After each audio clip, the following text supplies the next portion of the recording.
2024학년도 2학기 중간고사 생명과학원 지산고 내신 분석 리포트입니다. 우선 전체 난이도 별 5개 중에 2개를 줬는데요. 이거는 제가 시험지를 보면서 타 학교나 아니면 상위권 문제에 비해서 난이도가 낮다라고 표현을 한 거지, 학생들이 내신 대비를 하면서 준비하는 데 있어서는 지금 난이도보다는 조금 더 높게 느꼈을 걸로 보여지는 시험이었다라고 생각하시면 될 것 같고요. 우선은 염색체부터 유전병까지 유전 전체가 범위다 보니까 준비하는 데 있어서는 일반적인 내신 기출 문제뿐만 아니라 이제 수특이나 고3 학평 수능까지 준비를 하고 연습을 하다 보니까 조금 더 어렵다고 느껴졌을 수도 있다. 왜냐하면 중간중간에 비는 부분이 생길 거거든요. 그렇게 보시면 될 것 같아요. 그런데 총평에도 보시면 아시겠지만 구조 이상, 유전자 이상, 수 이상 유전병 계산이나 그림 문제가 또 출제되지는 않았어요. 그냥 기본 개념과 그 다음에 핵형 분석 정도의 수준에서만 출제가 됐기 때문에 지금 이 내신 분석 리포트를 보고 있는 친구들이 올해 본 친구들도 물론 있겠지만 내년 2025년을 준비하는 친구들이 주로 보실 거잖아요. 지산고 같은 경우는 생명 선생님의 특성에 따라서 문제가 굉장히 좀 복잡하게 나올 때도 있고 교과 과정을 벗어나게 나올 때도 있고 하거든요.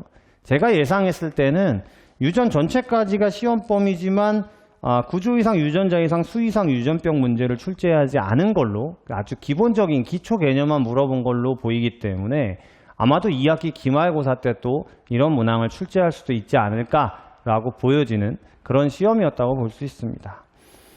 예전 고3 학평 문제, 즉 최근 2, 3년간의 고3 학평 문제가 아니라 아주 예전 고3 학평 문제에서 변형해서 출제한 문제가 많이 보여요.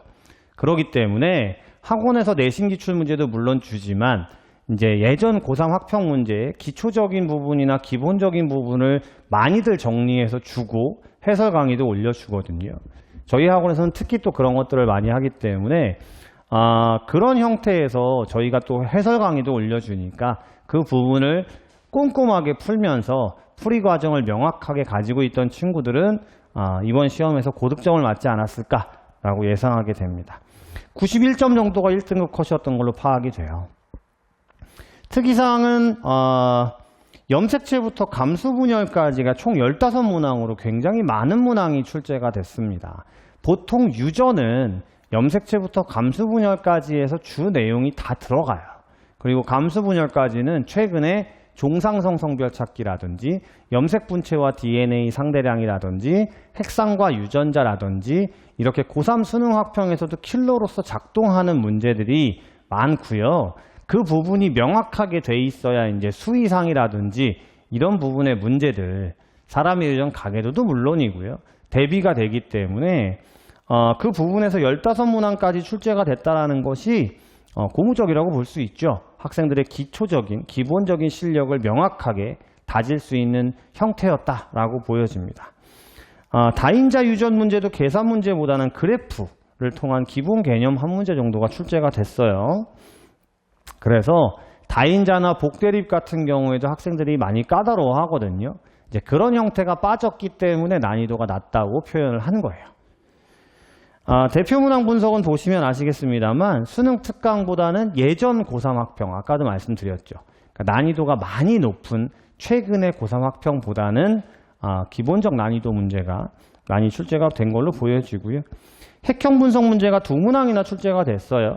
그래서 21번에서 또 특이하게도 클라인펠터 증후군, XXY의 외관상의 모습을 시험 문제로 내는 그런 지엽적인 부분도 있었습니다. 다인자 유전은 18번과 20번에서 문제가 2문제가 출제가 됐는데요. 이것도 아까 말씀드렸습니다만 계산과 관련된 문제보다는 이제 그래프를 통해서 이런 것들을 비교하는 문제가 출제가 됐기 때문에 크게 어렵다라고 보기는 어려워요. 복대립도 따로 출제되진 않았고요. 그냥 혈액형 문제로 한 문항만 출제가 됐습니다. 대신에 이제 1번에서 혈액형 가계도가 첫 번째 문제로 출제가 됐는데요. 보통 우리가 혈액형을 배울 때는 A형, 응집원 A, 그 다음에 응집소 알파 이렇게 표현하는 문항이 나오는데 지금 지산 같은 경우는 옛날 표현처럼 이제 IA, 그 다음 소문자 I 이런 표현을 쓰는 문제가 나와서 학생들이 혈액형 공부하실 때 이 부분도 물론 학원에서 설명은 합니다만 평상시에 문제풀이를 할 때는 응집원, 응집소로 표시하기 때문에 이것도 한 번쯤은 체크하는 것이 지상고 학생들한테 도움이 될 것 같아요. 12번 정도가 12번과 22번인 거죠. 이번 지상고 중간고사에서 가장 난이도가 높은 수준이었고요. 그러니까 내년을 준비하는 친구들은 2024년 올해 시험지에서 12번과 22번 같은 형태의 문제를 풀어보는 것이 주요한 대비 전략이라고 볼 수 있겠습니다. 이 두 문제에서 등급이 결정됐을 걸로 보여져요. 마지막 24번과 25번 문항에서도 비분리가 출제되지 않았는데 아무래도 학생들이 기본적으로 이제 사람의 유전 가계도 뒤에 나왔으니까 이게 비분리일 거야 라고 생각하다가 시간을 허비한 친구들도 있다고 하시더라고요. 그러니까 문제 밑에 돌연변이를 고려하지 않는다라는 제시를 꼭 보시라고 항상 강조하는데 그 부분을 항상 유전 문제에선 체크하시는 것이 중요한 시험이었습니다.